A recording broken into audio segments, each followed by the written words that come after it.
मुख्य मामला है वो है परचेज सेंटर का, जो इनने शर्तें लगाई है गेहूं की खरीद के ऊपर। इस तरह से आपको ट्रैक्टर ट्राली का नंबर देना होगा, उसके बाद मंडी में जाकर के गेट पास लेना होगा, आपको बायोमेट्रिक जो है उसको लेकर के अंदर जाओगे, 3 लोग उसमें आपको नॉमिनी होंगे। हमने कहा भी ये सारी शर्तें जो है क्यों लगाई गई? मुख्यमंत्री ने हमें आश्वासन दिया था कि मैं सारे लाइसेंस रिन्यू करवाऊंगा और परचेज सेंटर ज्यों के त्यों रहेंगे। आज की तारीख तक कोई मुख्यमंत्री की तरफ से जवाब नहीं आया, जो आश्वासन दिया उसको अब तक पूरा नहीं किया।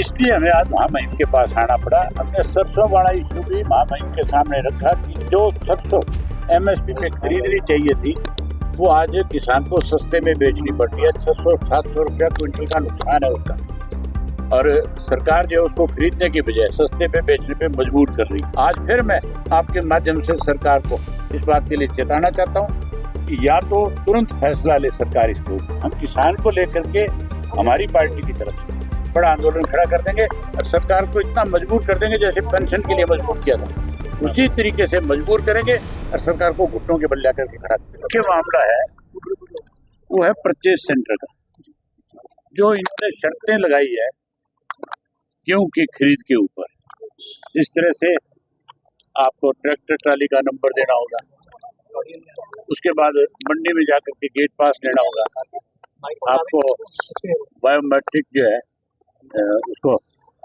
लेकर के अंदर जाओगे, 3 लोग उसमें आपको नॉमिनी होंगे।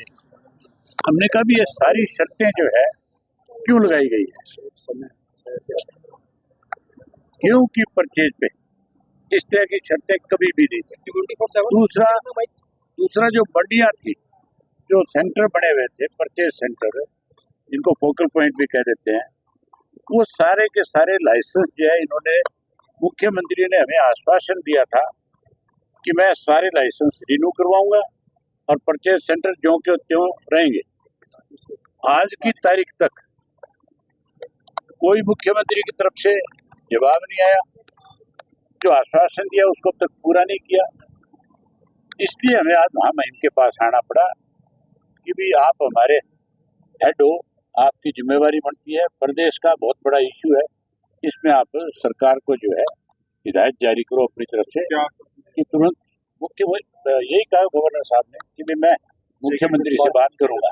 मैंने बहुत खुल करके उनको कहा, मैं बोला मुख्यमंत्री से बात करने की बजाय आप कूलर को कहोगे तो और ज्यादा अच्छा रहेगा, क्योंकि मुख्यमंत्री तो नाम का है, डमी है। ये तो केवल दिखाने के लिए चेहरा रखा गया है हमारे हरियाणा प्रदेश में कि भी हमने एक मुख्यमंत्री दे रखा है आपको।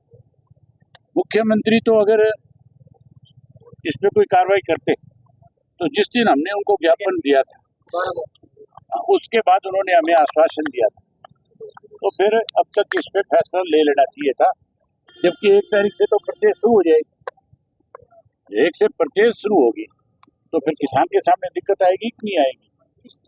इसमें से सरसों की खरीद हमने देरी जो हुई है उसके चलते किसानों को हमने सरसों वाला इशू भी महामहिम के सामने रखा कि जो सरसों MSP पे खरीदनी चाहिए थी वो आज किसान को सस्ते में बेचनी पड़ती है। 600-700 रुपया क्विंटल का नुकसान है उसका, और सरकार जो है उसको खरीदने की बजाय सस्ते पे बेचने पे मजबूर कर रही है।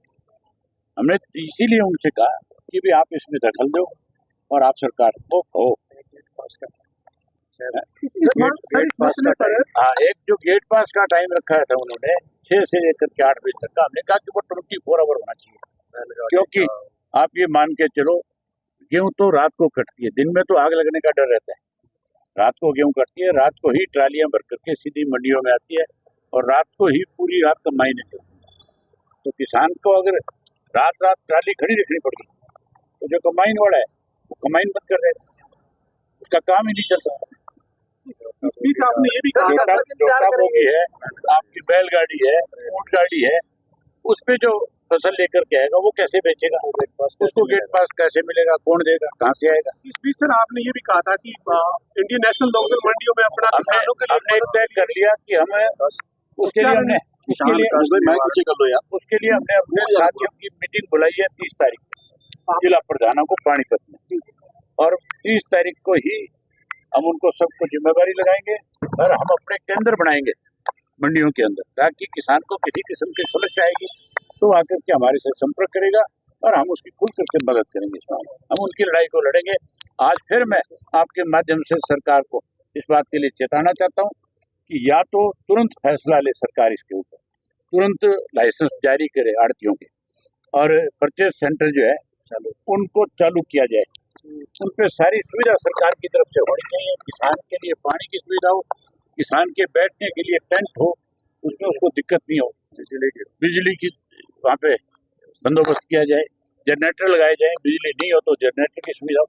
ये सारे काम सरकार तुरंत प्रभाव से आश्वस्त करे, लागू करे और मीडिया के माध्यम से प्रदेश की जनता को अवगत कराने का काम करे। सर एक सवाल, अदरवाइज हम किसान को लेकर के हमारी पार्टी की तरफ से बड़ा आंदोलन खड़ा कर देंगे और सरकार को इतना मजबूर कर देंगे जैसे पेंशन के लिए मजबूर किया था, उसी तरीके से मजबूर करेंगे और सरकार को घुटनों के बल जाकर के खड़ा करेंगे। सर आज मुख्यमंत्री ने प्रेस कॉन्फ्रेंस की है चंडीगढ़ में सुबह, वो कह रहे हैं कि ना गैस की कोई दिक्कत है, ना पेट्रोल डीजल की दिक्कत है। वो कह रहे हैं कि विपक्ष जो है वो भरम फैला रहे हैं। मुख्यमंत्री के घर में तो नहीं है, मैं भी मानता हूँ, उसके घर में तो गैस भी होगी, उसके घर में तो पेट्रोल डीजल भी होगा, उसके घर में तो 4 आदमी रोटी बनाने वाले भी होंगे, लेकिन आम आदमी के लिए आप मेरे साथ अभी चलो, पंचकूला में चलते हैं। पंचकूला की गैस एजेंसी के ऊपर कितनी बड़ी लाइन होगी, आप अपने आँख से देखना जाकर, बहुत बड़ी समस्या है। पेट्रोल और डीजल की भी समस्या है। पंप जो है ड्राई हो गए प्रदेश के अंदर। आज की तारीख में ना पेट्रोल है, ना डीजल है, ना गैस है। हमसे जुड़े रहने के लिए हमारे YouTube चैनल को सब्सक्राइब करें और नई वीडियो की नोटिफिकेशन के लिए बेल आइकॉन को दबाएं। अगर आप ये वीडियो Facebook पर देख रहे हैं तो लाइक जरूर करें और ज्यादा से ज्यादा शेयर करें। धन्यवाद।